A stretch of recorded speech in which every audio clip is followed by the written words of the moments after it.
Hello viewers, welcome to my channel. కథలోకి వెళ్తే Rachel stone అంటే gall Gadot international secret agency అయిన the charter లో ఏజెంట్ గా పనిచేస్తూ ఉంటుంది. స్టోన్ ఈ ఆపరేషన్ లో పాల్గొన్న అందులో అపజయం అనేది ఆమెకి తెలియదు. అలాంటి ఆమె ఇటలీ వేదికగా జరిగిన ఒక ఆపరేషన్ లో భంగపడుతుంది. చివరి నిమిషంలో ఆమె ప్రయత్నం విఫలమవుతుంది. చేతికి చిక్కిన శత్రువు అతనికి మాత్రమే తెలిసిన రహస్యాలు చేజారిపోతాయి. అందుకు కారణం కేయా ధావన్ అంటే అలియా భట్ అనే విషయం ఆమెకు తెలుస్తుంది. దాంతో కేయా ఎవరు, ఆమె ఏ సంస్థ కోసం పనిచేస్తుంది, ఆమె లక్ష్యం ఏమిటి అనే దిశగా స్టోన్ తన పరిశోధన మొదలు పెడుతుంది. చార్టర్డ్ ఏజెన్సీ వారు ఉపయోగించే హార్ట్ అనే డివైస్ ను చేజిక్కించుకోవడం కోసమే కేయా లక్ష్యం అని తెలుస్తుంది. స్టోన్ ఆశ్చర్యపోతుంది. చార్టర్ ఏజెన్సీ పట్ల కేయా ప్రతీకారంతో రగిలిపోవడానికి ఒక బలమైన కారణం ఉంటుంది. ఆ ప్రతీకారం తీర్చుకునే సమయం కోసం ఆమె ఎదురు చూస్తూ ఉంటుంది. అందుకోసమే ఆమె చార్టర్ ఏజెన్సీకి శత్రువులైన వారితో చేతులు కలుపుతుంది. ప్రపంచమంతా సాంకేతిక పరిజ్ఞానం కనుసన్నల్లో నడుస్తుంది. అలాంటి సాంకేతిక పరిజ్ఞానంతో నడిచే వ్యవస్థలను ఎక్కడి నుంచి అయినా హ్యాక్ చేయగల సామర్థ్యం హార్ట్ సొంతం. అలాంటి హార్ట్ ను దక్కించుకొని ప్రపంచాన్ని అదుపు చేయడానికి కేయా ధావన్ వెనుక ఒక ముఠా పనిచేస్తూ ఉంటుంది. ఆమె ప్రతీకారాన్ని అడ్డుపెట్టుకుని ఆమె ద్వారా తమ పనులను పూర్తి చేయడానికి వాళ్ళు ప్రయత్నిస్తూ ఉంటారు.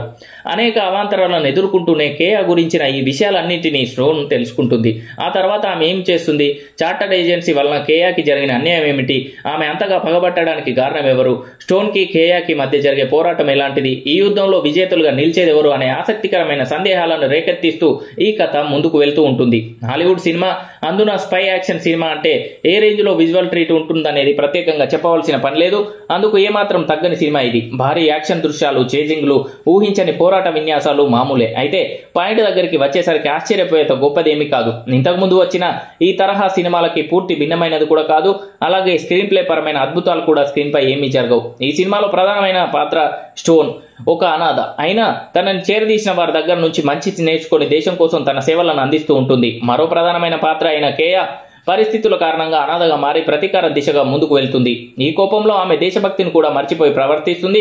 ఆ తర్వాత మంచి దిశగా అడుగులు వేస్తుంది. ఈ రెండు పాత్రల చుట్టూనే అసలు కథ తిరుగుతూ ఉంటుంది. అయితే అలియా భట్ పాత్ర ఎంట్రీ ఇచ్చిన విధానం వలన ఆ పాత్ర నుంచి ఆడియన్స్ చాలా ఆశిస్తారు. గాల్ ఆలియా మధ్య నువ్వా నేనా అన్నట్టుగా ఉంటుంది వ్యవహారం. కానీ అలాంటి సీన్స్ ఏమీ లేకపోవడం నిరాశపరుస్తుంది.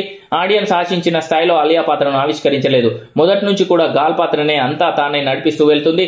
యాక్షన్ దృశ్యాల్లో గాల్ గాడట్ మాత్రమే కనిపిస్తుంది. ఆలియా వైపు నుంచి డ్రామా నడుస్తూ ఉంటుంది అంతే. ఇక యాక్షన్ సీన్స్ లో బైక్ మొదలు ఫైటర్ విమానాల వరకు వాడారు. మంచు కొండల్లో చేజింగ్ ఇంట్రెస్టింగ్ గా అనిపిస్తాయి. అద్భుతమైన విజువల్స్ కట్టిపడేస్తాయి. బ్యాక్గ్రౌండ్ స్కోర్ సన్నివేశాలకు తగినట్టుగా వినిపిస్తుంది. ఫోటోగ్రఫీ గొప్పగా అనిపిస్తుంది. ఇక లొకేషన్స్ కవర్ చేసిన తీరు, గగన మార్గాన చేసే విన్యాసాలను ఒడిచిపట్టుకున్న తీరు ఆశ్చర్యాన్ని కలిగిస్తుంది. లొకేషన్స్ పరంగా వాటిని పూర్తి స్థాయిలో తెరపై ఆవిష్కరించిన ఫోటోగ్రఫీ పరంగా మంచి మార్కులు పడతాయి.